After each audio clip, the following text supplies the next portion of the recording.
Nous sommes avec Michel Bocard qui propose en ce moment sur le site du Bois du Casier une exposition intitulée Carbonifère. Alors c'est l'occasion d'en parler. Michel Bocard, tout d'abord, qui êtes-vous? D'où venez-vous? Bien, je viens de Braine-l'Alleud. Donc, et de plus loin, si on remonte encore plus loin, je viens d'Afrique. Ah, d'accord, mais on n'ira pas jusque-là. Alors pourquoi cette passion pour le charbon? Ben écoutez, la passion pour le charbon m'est venue d'une manière tout à fait fortuite, comme beaucoup de passions. Donc c'est en 2010, j'étais occupé à travailler de l'encre de Chine.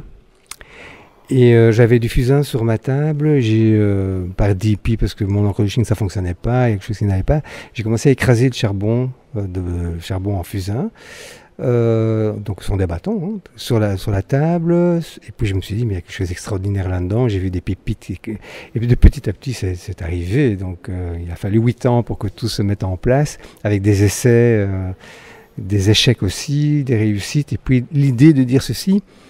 Et ça, je crois que c'est important. Le charbon, c'est un médium qui fait partie de la culture de notre région. L'encre de Chine, c'est la Chine. Alors, pourquoi ne pas utiliser ce qui est propre à notre propre culture? Et donc, c'est ça. Et à partir de ce moment-là, je me suis dit, mais qu'est-ce qu'on peut faire avec du charbon? Bien sûr, on le décrit, les polluants, bon, d'accord, tout à fait. Mais si on le regarde au niveau artistique, on peut faire différentes propositions tout en gardant le respect et le souvenir de ce que les autres ont fait. Alors c'est bien parce que par exemple, je suis ici, votre exposition se déroule au forum du Bois du Casier. Alors on est ici à un espace, je crois que ça fait 10 mètres sur 4 peut-être, et on voit des morceaux de charbon. Alors ce sont des morceaux de charbon qui viennent d'Allemagne. On sait que la dernière mine de charbon doit fermer en Allemagne cette année, et ça brille, hein. Oui, alors ce charbon que vous pouvez voir, c'est le Liebenburen, donc c'est le plus beau charbon au monde. Il contient 90% de carbone et 10% de diamant. Et donc on ne l'aura plus jamais. Donc si on voulait à la limite trier le charbon et le diamant, hein, quand même. Oui, mais là, vous essayez, hein, parce que là, moi, jusque-là, je ne vais pas. Au-dessus, il y a des espèces de boules de Noël, mais c'est pas ça, je suppose. Non, ce sont des larmes, c'est ce qu'on appelle le don des larmes, parce qu'au Moyen-Âge, on montrait sa solidarité avec les gens en souffrance en offrant ses larmes. Et donc ici, j'ai fait faire par le Val Saint-Lambert des larmes qui sont en verre, elles ne sont pas en cristal, j'insiste, elles sont en verre, soufflées. Et voilà, donc elle représente ici le don des larmes par rapport à la souffrance et au labeur des mineurs. Alors il y a aussi autre chose, il y a des peintures, c'est pas de l'aquarelle, c'est carrément du charbon. Hein. Où ça par exemple là. Voilà, par exemple, c'est du charbon, donc c'est des pigments naturels. Regard de pain. Voilà, ce sont des pigments naturels, c'est du charbon et des tissus, qui représentent aussi, il y a 4 mineurs, qui représentent le labeur également et surtout le regard. Alors, il y a par exemple aussi à un moment donné, j'ai l'impression sur la droite, là il y a, je ne sais pas si c'est du charbon en somme, mais alors il y a une espèce de caillou, un énorme caillou en charbon. J'ai l'impression que c'est un sol martien presque. Non, ben, ce sol martien, en somme, c'est amusant que vous dites ça, parce que ce sont les cendres du charbon Liebenburen.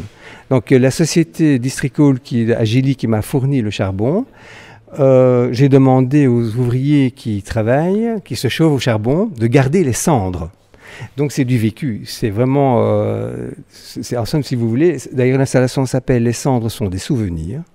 Et donc au centre, vous avez ce gros morceau de charbon qui en somme symbolise énormément de choses, puisqu'il symbolise la culture du charbon, etc., etc. Et puis par terre, vous avez les cendres qui sont des souvenirs. Alors il y a par exemple aussi sur la droite là un tableau, il y a du blanc, il y a du noir, du gris et du bleu. Oui, donc ça c'est le tableau qui représente l'exposition, qui est le titre, c'est Vers le jour. Et donc là j'ai voulu indiquer par ce tableau qu'on est dans le bas, vous voyez, il fait très sombre, et puis qu'est-ce qu'on cherche dans ces mines, dans tous ces entrelacs de galeries? Le but c'est d'arriver à la lumière, et donc c'est pour ça qu'il y a le bleu. Alors, si vous voulez bien, on va avancer un tout petit peu parce qu'il y a d'autres choses qui m'interpellent. Alors là, à nouveau, on a du charbon qui, j'imagine, vient d'Allemagne, hein, des espèces de tuyaux. Oui, qu'est-ce que ça a à voir avec le charbon? Ceci ici, voilà. Donc ça, c'est une installation qui a été réalisée avec la participation de la Sonaca. Donc, ce que vous voyez ici, le charbon qui est au sol représente l'économie ancestrale. Et la sculpture ici, qui est le Mycano, ce sont toutes des structures en titane qui représentent l'économie et, disons, l'essor actuel de la Wallonie, entre autres, qui constitue, qu'on retrouve dans l'aéronautique, donc entre autres la Sonaca. Et donc ici, ce sont des tuyaux que l'on retrouve dans des bords d'attaque d'avions de Airbus, donc pour justement permettre, quand les ailes sont les ailes d'avion ne soient pas brûlées par l'air. Et donc on met ces tuyaux, entre guillemets, avec des petits trous qui aèrent les bords d'attaque. Alors, vous savez aussi sculpter le charbon, j'ai envie de dire. Oui, effectivement. Donc là, j'en ai fait des espèces de coussins de charbon. Et alors là, j'ai fait il y a une sculpture qui représente ici, donc une sculpture murale qui représente de l'anthracite, la poudre d'anthracite, qui vient donc, qui est le charbon de terre. Tandis que là, vous avez l'autre charbon qui est du charbon du bois. Et donc qui est encore plus ancien, avec lequel on fait maintenant des barbecues. Alors cela dit, est-ce qu'il vous arrive, alors il y a de superbes photos où là c'est carrément des diamants là, non? Oui, voilà. Alors les photos qui sont rétroéclairées, ce sont des photos prises pas avec la macro, mais de morceaux Ibn Buren, du charbon. Et donc on peut imaginer énormément de choses dans un morceau de charbon. J'imagine que ce n'est qu'un aperçu de ce que vous faites. En tout cas pour ce qui concerne le charbon. Oui, c'est ça, voilà, exactement. Il y a encore d'autres éléments qui doivent venir, mais ça, c'est encore un peu pour plus tard. Est-ce qu'on peut imaginer qu'à un moment ou à un autre, parce qu'ici, c'est quand même assez étonnant ce que vous proposez, qu'on puisse s'en inspirer de dire que dans nos académies, on va peut-être utiliser le charbon, on ne sait jamais. Mais pourquoi pas, hein, l'avenir est au charbon. Hein. Provoquer un peu, là. Oui, non, je veux pas dire... j'entends bien au niveau esthétique et au niveau artistique, mais... Tout en travaillant avec le charbon, on lie à la fois le passé, avec le respect qu'on doit avoir, et en même temps, tout ce qui peut être contemporain. Et qui sait, hein, le charbon va peut-être nous ouvrir de nouvelles portes. Est-ce qu'il y a d'autres matières qui vous inspirent peut-être ou pas les pastels et les aquarelles, ça n'a pas l'air d'être trop votre truc. Hein. Non, j'ai commencé à être aquarelliste. Voilà. Mais disons que j'ai travaillé pendant de très longues années avec le sable. Ah, qui est une belle matière aussi. Le sable est une très très belle matière. C'est plus difficile à manipuler.